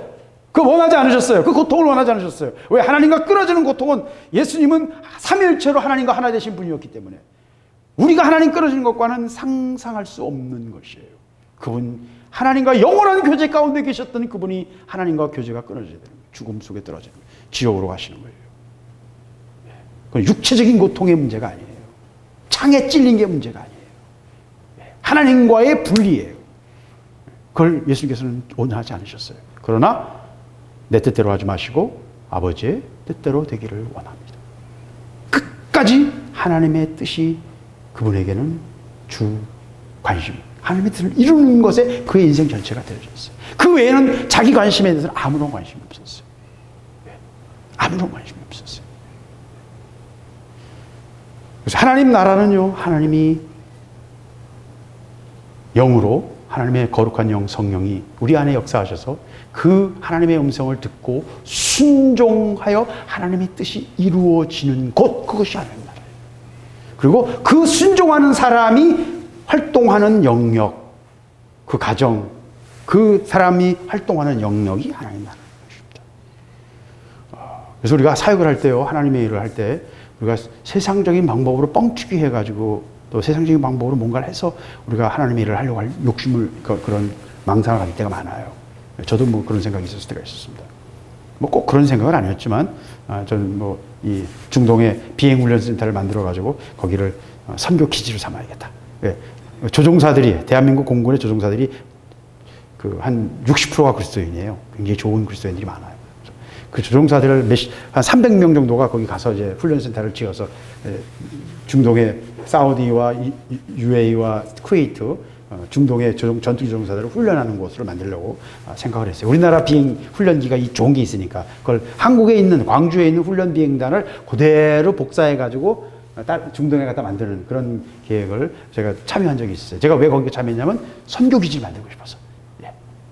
그런 생각을 했었는데, 저에게 하나님 주셨던 아주 간단한 말씀은 뭐냐면, 피 흘림과 희생과 대가가 없는 내일은 없다.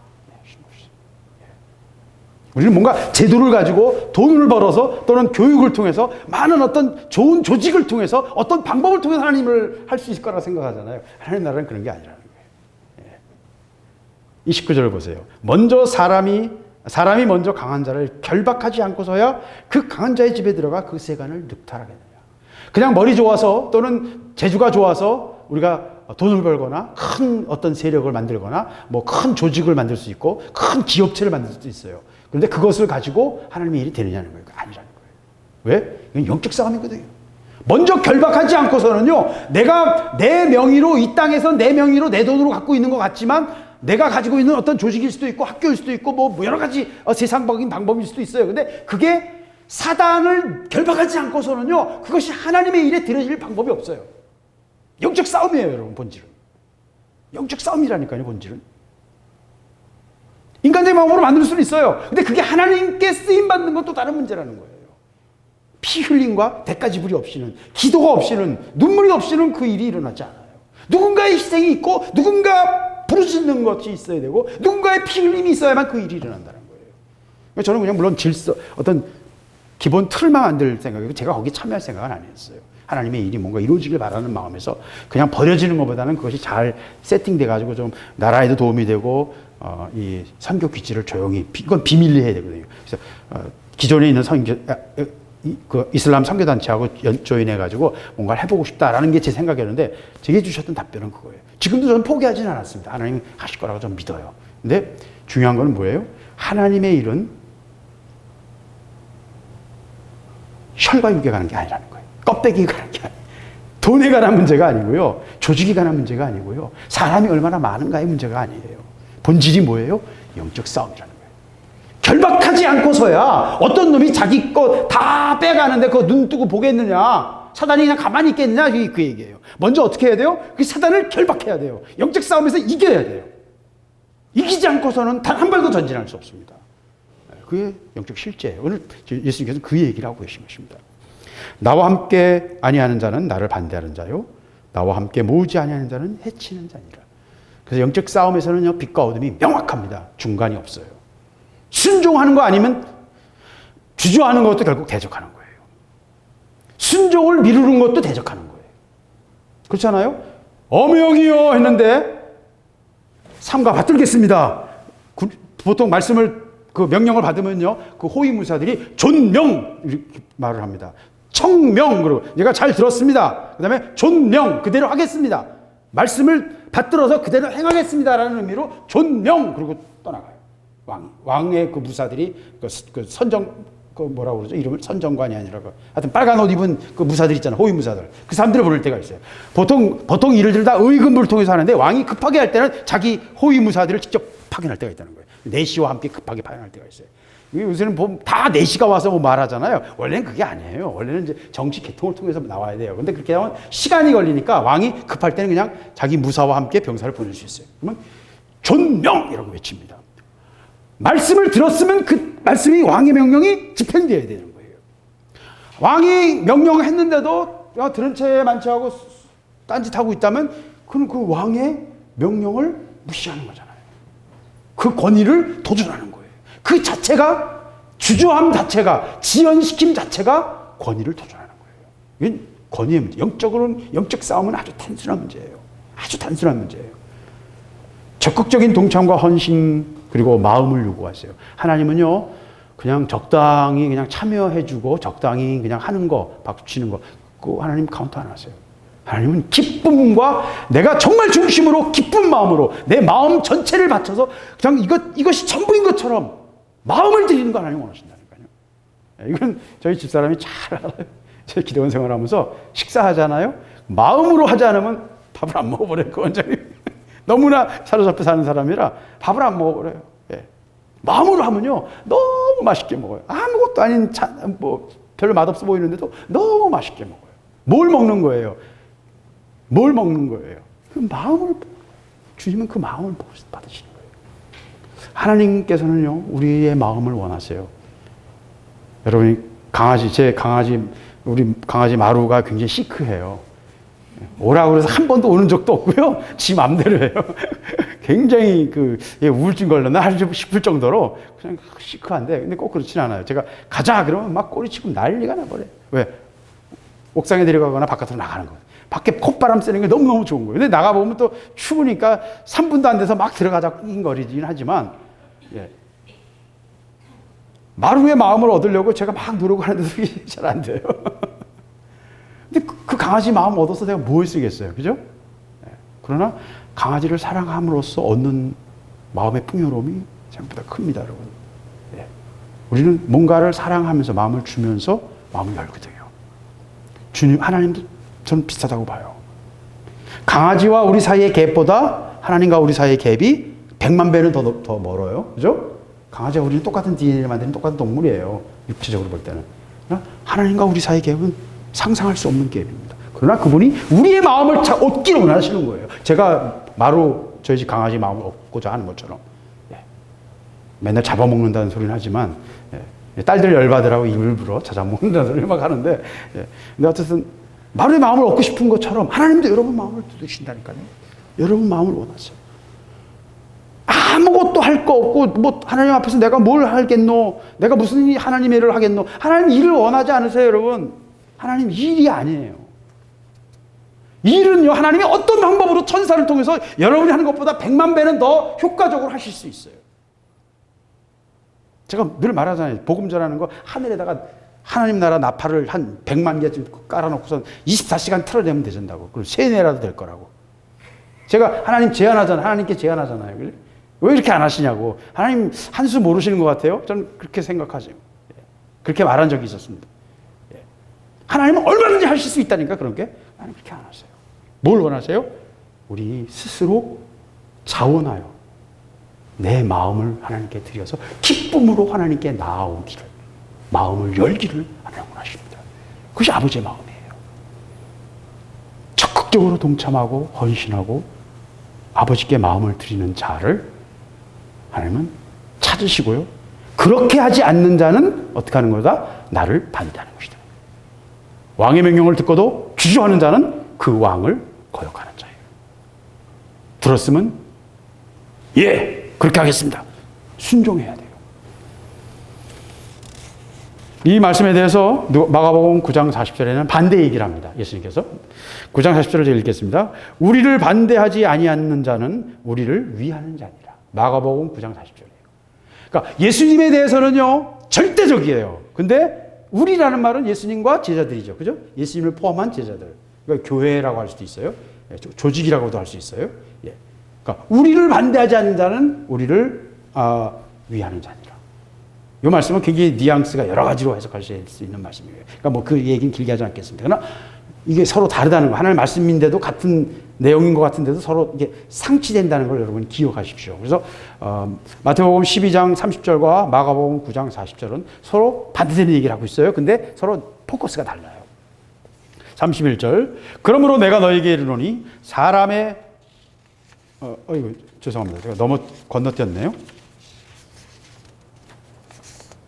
예. 맞네요. 예. 31절. 그러므로 내가 너에게 이르노니 사람의 모든 죄와 회방은 사하심을 얻되 성령을 회방하는 것은 사하심을 얻지 못하겠고 또 누구든지 말로 인자를 거역하면 사하심을 얻되 누구든지 말로 성령을 거역하면 이 세상과 오는 세상에도 사하심을 얻지 못하리라. 바리새인들이 결정적으로 예수님께서 메시아이심을 드러내는 그 기적이 일어나는 순간에 유대인들의 마음을 혼란하게 하고 속임수를 써서 예수님의 그 역사가 악마의 바알세불의 역사다라고 거짓으로 비난하는 그 순간에 예수님께서는 영적 싸움에 대해서 말하고 있습니다. 그들이 말이 얼마나 무서운 하나님을 대적하고 있는 것인가를 보여주시는 거예요. 그러면서 굉장히 중요한 말씀을 하십니다. 특별히 이 시대의 마지막 때에 굉장히 중요한 말씀이에요. 여러분 이걸 기억하셔야 돼요. 이제 여러분도 다 이 상황 속에 휩싸이게 될 겁니다. 사람이 모든 죄와 회방은 사하심을 얻을 수 있는데 성령을 회방하는 건 사하심을 얻을 수 없다는 겁니다. 누구든지 말로 성령을 거역하면 이 세상과 오는 세상에도 사하심을 얻지 못한다. 굉장히 무서운 말씀이에요. 용서가 안 된다는 거예요. 용서가 안 돼요. 이게 무슨 말이에요? 하나님을 거역하는 거, 또 그 본문에 얘기하잖아요. 인자를 거역하는 거. 예수님을 거역하는 것은 사실 수 있다는 거예요. 근데 성령을 거역하면, 말로라도 성령을 거역하면 사하심을 얻지 못한대요. 굉장히 무서운 말이죠. 이건 굉장히 무서운 말입니다. 여러분 주의하셔야 돼요. 이 말이 뭐예요? 아주 쉽게 말씀드리면 여러분 지금 코로나 바이러스 난리가 났죠. 근데 홍콩에서 그렇고 타이는 원래 에이즈가 많잖아요. 동성애자들이 많고 그래서 에이즈 환자가 굉장히 많거든요. 그래서 에이즈 치료에는 타이가 조금 일가견이 있어요. 근데 이번 코로나 바이러스는 에이즈와 헤르페스와 이런 여러 바이러스들이 섞여 있어 조합된 거기 때문에 에이즈 치료약이 생각보다 잘 듣는다는 거예요. 에이즈 치료약이. 근데 아까 말씀드린 것처럼 헤르페스 또 유전인자가 있어가지고 나은 것 같다가도 좀 면역력이 약해지면 피곤하고 그러면 또 다시 일어나고 나은 것 같다가 또 일어나고 평생 아마 에이즈 치료약을 먹고 살아야 될 질병인지 몰라요. 여러분 조심하십시오. 나갔다 오면 무조건 손 씻고요. 1시간에 한 번씩 꼭 손을 깨끗이 비누 칠해가지고요. 완벽하게 씻고요. 비누가 가장 효과적입니다. 깨끗하게 씻고 입술을 닦고요. 그리고 항상 마스크는 밖에 나갈 때 쓰고 다니십시오. 떠다니는 거 막는 것도 있지만 그거는 10%도 안 되고요. 감염될 제일 큰 확률은 뭐냐면 떠다니는 게 어딘가에 부딪혀요. 버스 손잡일 수도 있고 문 손잡일 수도 있고 뭔가에 부딪혀서 앉아있거든요. 그러니까 5일까지도 갈 수 있어요. 5일. 어제 기사입니다. 5일 동안도 살아있는 게 확인이 됐다는 거예요. 보통 이틀 안 가거든요. 이번 거는 진짜 아주 악독한 거예요. 5일 이상 가요. 잠복기도 엄청 길고 잠복 기간 동안 전염도 돼요. 잠복하는 동안 증상도 없어요. 찾기도 어려워요. 아주 정교하게 만들어진 무기입니다. 근데 이걸 잡는 방법은 뭔가 나도 모르게 부딪힌 게 닿잖아요. 그래서 그거 계속 닦아야 되는 거예요. 그래서 중국에서 지금 마스크는 완전히 품기고요. 요새 지금 난리가 나고 있는 게 또 뭔지 아세요, 여러분? 예, 비닐 장갑. 예, 밖에 나갈 때 무조건 비닐 장갑 끼고 다니는 근데 그것도 함정인 게 비닐 장갑 끼고 만지면 내 손은 안 닿는데 이걸 또 나도 모르게 얼굴에 닿거나 눈을 비빈단 말이에요. 거의 전염되는 이유는 오염된 손이 뭔가 바이러스가 묻은 그 오염된 원인을 입에 건드리거나 입을 가면 혀를 만지잖아요. 그 바이러스가 몸 안으로 들어가야 되는데 들어갈 방법이 없어요. 피부는 못 들어요. 얘가 바이러스는 살아있는 병균이라도 그건 못 들어요. 살아있는 세포가 있어야 되거든요. 입에 들어가면 입 안에 있는 그 침 속에 있는 세포들 속을 통해서 전염이 되거나 눈에 들어가면 각막에 있는 그 물기를 통해서 전염이 될 수 있습니다. 그래서 내가 제일 큰 전염 매개체예요. 손이. 이건 굉장히 중요한 얘기입니다, 여러분. 그냥 지나가는 얘기가 아니고요. 손이 항상 매개체예요. 그러니까 손을 항상 깨끗이 닦거나 아니면 아예 마스크를 써야 되는 가장 중요한 이유는 손이 입에 닿지 않도록 하는 거예요. 자기도 모르게 무의식적으로 자꾸 입을 닫거나 눈을 만지거든요. 저도 눈을 자꾸 이렇게 하거든요. 하지 말아야 돼요. 전염될 수 있는 가장 중요한 겁니다. 이번 바이러스는 한번 걸리면 평생 에이즈 치료약을 먹고 살아야 될지 모르겠어요. 아직 확인된 건 아닙니다만은 그럴 가능성이 굉장히 높아요. 네, 왜 이 얘기를 하냐면 설명하다 보니까 지금 이제 우한 코로나 바이러스 얘기를 너무 길게 했는데 그 방콕에서 발견된 그 치료약이 효과가 좋다고 합시다. 가정합시다. 근데 바이러스에 걸렸는데 우한 폐렴에 걸렸는데 아유 나는 에이즈 약 안 먹어. 에이즈 치료약이 무슨 치료약이 돼. 그 치료약 나는 믿을 수가 없어. 안 먹어. 그러면 그 사람 나요 안 나요? 못 나죠. 성령을 회방하는 자는 그런 것입니다. 물에 빠진 사람이 지금 살려달라고 막 그러는데 구조선이 왔어. 보트가 왔어. 근데 그 보트 믿을 수가 없네. 이 사람 나를 잡아다가 어디다 갖다 팔려는 거 아니야? 노예로 팔려는 거 아니야? 염전에 갖다 팔려는 거 아니야? 라고 의심하면 이 사람 구할 수 있어요? 없어요? 구할 수 없죠. 여러분이 용서받을 수 있는 길은 하나밖에 없어요. 죄 지었을 때 성령께서 여러분의 마음을 움직이셔서 회개하게 하셔야 돼요. 그 일을 하시는 성령이 보혜사예요. 우리를 보호하고 인도하시고 가르치시는 분이에요. 가이드예요. 산에 빠졌을 때, 산에 떨어졌을 때 가이드가 없이는 못 살아남아요. 여러분 베어 그릴 생존에 관한 다큐멘터리 자주 보시죠. 베어 그릴스라고. 뭐 이상한 거 먹는 사람 있잖아요. 요새는 그 사람이 유명인 한 사람씩 데리고 어디 떨어져요.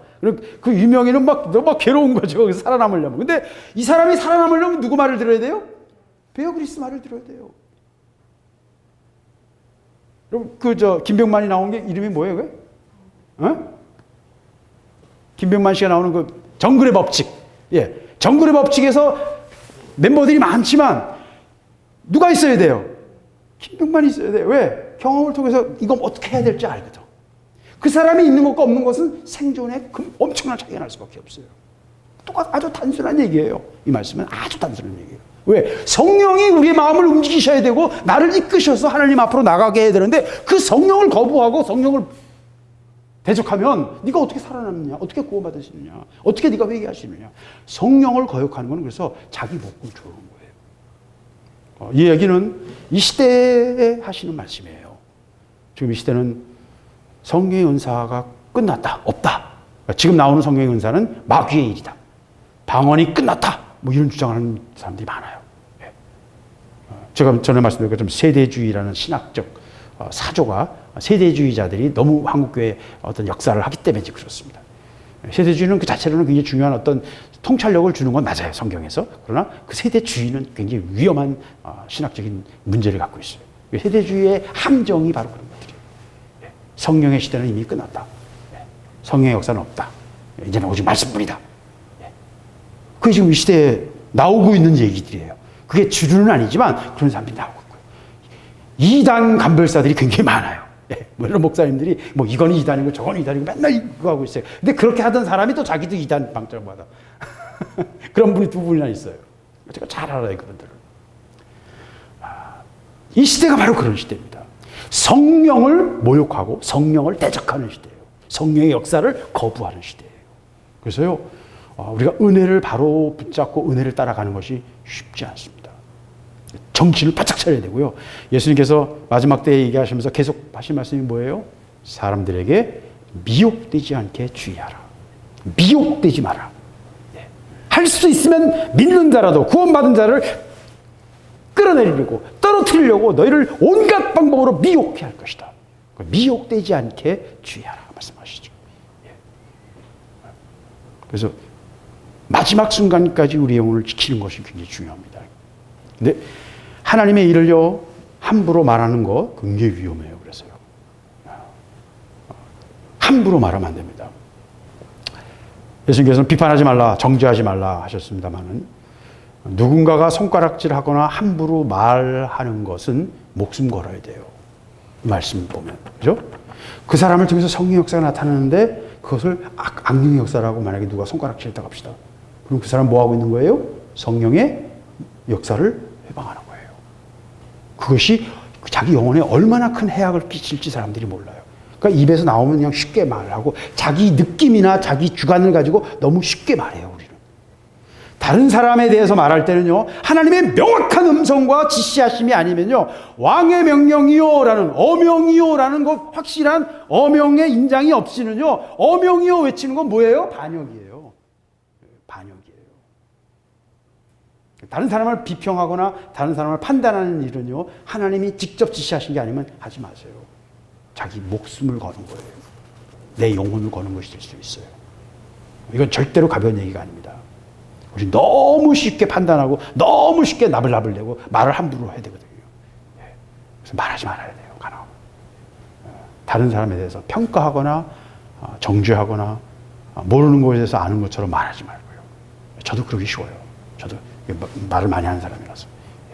그러기 쉽습니다. 넘겨짚고요. 함부로 말하고요. 그건 굉장히 위험한 짓입니다. 왜? 성령을 회방할 수 있어요. 자기도 모르는 사이에 성령을 회방하고 있을 수 있어요. 결론을 말씀드리겠습니다. 오늘 말씀은요, 예수님의 역사하시는 예수님의 사역을 악령의 사역이라고 비방하는 바리새인들의 이야기입니다. 그런데 이 이야기를 통해서 예수님께서는 우리에게 뭘 말씀하십니까? 우리가 부딪히고 있는 영적 싸움, 영적 싸움에 대해서 우리에게 말씀해 주고 계십니다. 이 영적 싸움은 성령이 역사하시는 성령의 역사가 이 땅에서 믿는 자들을 통해서 성령의 역사가 나타나는데, 그 성령이 이미 임하셨다면 뭐예요? 이미 하나님 나라가 우리와 함께 있는 것이다. 예수님께서 그래서 하나님 나라는 여기 있다 저기 있다 할 것이 없다. 너희 안에 이미 하나님 나라는 시작되었다. 너희 안에 있다 하셨어요. 하나님 나라는 뭐예요? 하나님의 통치하심. 하나님이 왕 되신 삶이에요.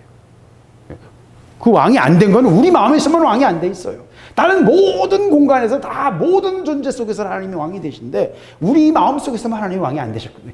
그렇죠? 우리가 행하는 우리의 일 속에서만 하나님이 왕이 아니시거든요. 하나님 나라는 어디에 있어요? 너희 안에 있다.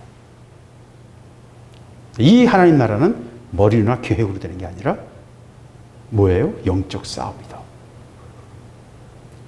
우리를 대적하는 사단을 제어하지 않고서는, 묶지 않고서는 누가 눈 뜨고 자기가 다스리는 걸 다 빼앗기겠느냐? 사단이 지배하고 있는 걸 누가 내주겠냐 이거예요.